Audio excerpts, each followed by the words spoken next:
الوادي وسهل الجبل، ويا بحور البلاغة والأدب والخيال. لا تكرمي سوى من شهد حالي عسل، مثلي معود على الصافي وشرب الزلال. من معجم الحرف تحملها رموش المقلة، عند ابو رعد شاعر فيه نضرب مثال. إذا تنشد على أحوالنا أو سأل كلها بنعمة جزاها الحمد رب الجلال. ثنتين أخذنا ما في شرع ربي نزل، أيضا ثنتين أخذناها من شرع الحلال. لا جنب ثنتين راحوا نجمهم قد أقل، وحده بداخل عدن والثانية في أزال.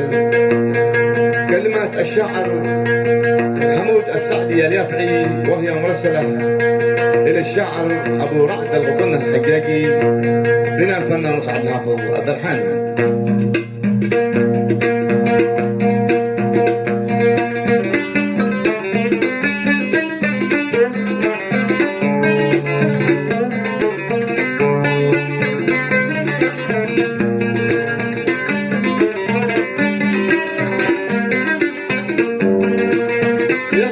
في رب الوادي وسال الجبل، ويا بحور البلاغة والأدب والخيال.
سابلها وما تهنيت من سود المقل والجمال ماشي معك بدي ترقب اخذ البدل ما لدير خوف ولا من خساره ومال وربما صرت شايب والشباب ارتحل واصبحت عاجز على رفع الصعاب الثقال